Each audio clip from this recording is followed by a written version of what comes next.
The sewer dungeon, a damp and claustrophobic area in Resident Evil 4's castle. It's very disturbing aesthetically, home to many secrets, small details, and our first encounter with one of the scariest enemies in the series. After seeing Ashley fall for the most obvious trap in video game history, what an idiot, Salazar quickly introduces us to his miserable insects, and with no other choice we're forced to descend down into the sewer by ourselves. Amongst many prison cells and pools of filthy water, we bring our focus to one in particular. The last person who stepped down here wasn't as lucky. It looks like he was alive until just recently. Judging by the wound, it was a quick death. He's sitting against the wall in a pool of his own blood, a yellow herb lying beside him as his sole possession, if only he had a green to go with it. The topic of murder mysteries and dead bodies has been covered before on my channel to great extent. The wheelbarrow full of dead villagers, the dead monk. This one is different though, as I literally can't find anything regarding this mystery at all,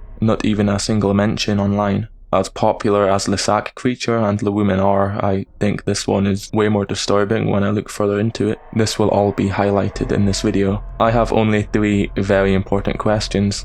Who was this person? Who killed him? And what was a villager doing here of all places?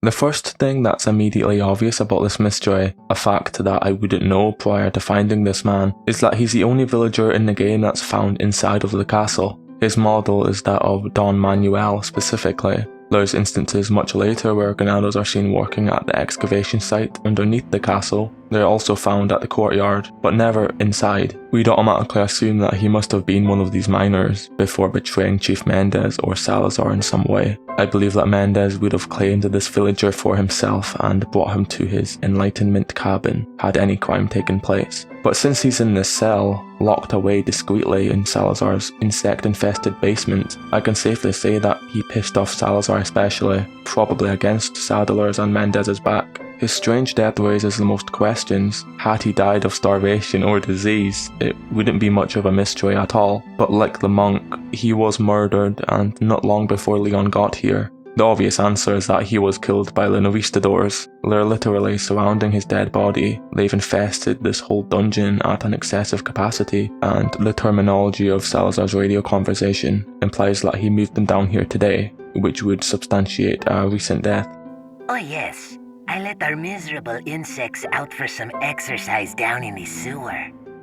But we'd all be wrong. It may sound weird to suggest, but there's no possible way that a Novistador could have entered this cage. If for whatever reason they did, they would have had to turn back around and close the door behind them. And since this door is jammed shut anyway, it makes a Novistador's involvement impossible in this time frame. 2 of them break out of the adjacent and opposite cells before and after draining the water. At no point do they escape from the cell with the body. They may be able to turn invisible, but they can't travel through walls. The reason for their perceived intangibility is their incredible speed combined with their ability to scale environments while invisible. In the opposite cells, they've climbed in between them using this hole in the wall. It makes it look like they can get in and out of every cell, but they can't. The cell with the body doesn't have any openings to exploit. It's the most protected and the safest out of all of them. This person was probably scared out of his life watching the Novistadors try and break in before his eventual death at the hands of someone else. To take it a step further, this cell has sufficient lighting. The only 2 cells that the Novistadors used to ambush Leon were the ones without lights. They know that they're more dangerous in the dark, and they may have even been afraid of this light bulb as many insects are.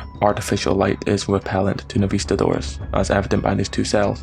A clever theory that could salvage this is if a Novistador used their corrosive spit from outside the cell to kill him. This would also melt the bars though, or at least damage them. From examining the bars for longer than I should, they're not eroded nor damaged in any way, and the injury sustained doesn't look like acid. The puddle of blood stemming from his head is implicative of either blunt trauma or a bullet wound. I've noticed that the locks all have the letter C on them. I'm not sure what this means, so please let me know what you think in the comments. I want to talk more about the prison itself and the motive behind Don Manuel's arrest. As mentioned earlier, living ganados don't occupy RE4's assortment of disturbing cells. In fact, they're never even seen in the same room. These are only ever inhabited by the most terrifying of creatures, the things that no one was ever meant to see, concluding with the scariest of them all, the island jail, near the end of the game. The home of the sack creature and the imprisoned Regenerador, two of the game's most petrifying, united together and sharing all but one small hallway between them. It's clear that this place was intended for the neglect and torture of many unfortunate victims. Thankfully, we don't encounter any more than we have to. This mechanism at the end was made to stop any escape attempts without the need for supervision, keeping zealots out as well as in.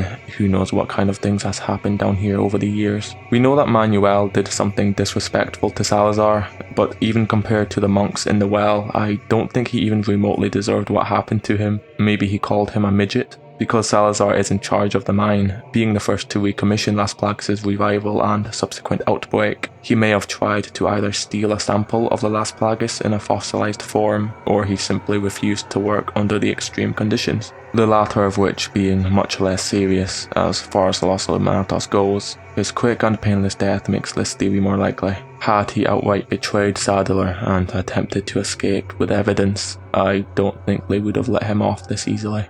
It's also possible that he was originally a subject for experimentation, much like the Garradors or Regeneradors, but they just decided to kill him on a whim to send Leon a message. Somehow Salazar knew about Leon's location in the radio call. Hunnigan, what happened? The transmission got cut off. Salazar, how'd you... We've jacked the line. From our first interaction with him until this point, it's actually very close. Only 3 rooms separate these 2 encounters, which is surprising. Our location was easily predictable on the small and linear path through the water hall. This also makes Manuel very close to the first Garrador. Do you know who else was very close? Verdugo. Salazar could have easily ordered Verdugo to kill Manuel on a second's notice. Although he can't go through walls either, both Verdugo or the butler would have been given the key to his cell, and were both easily capable of breaking down the door if they needed to.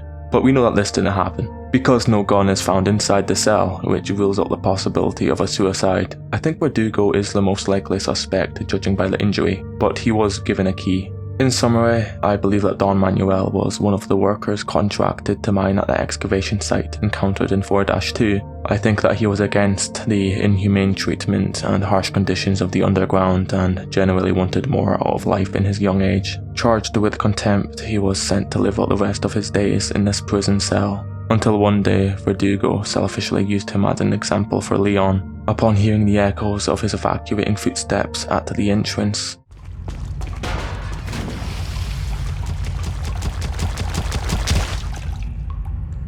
Leon realizes that he was a second too late. Holding on to his lucky yellow herb as long as he lived, he passed it on to Leon in death, in the hope that he could finally put an end to the misery sustained by so many innocent villagers at the hands of these evil people.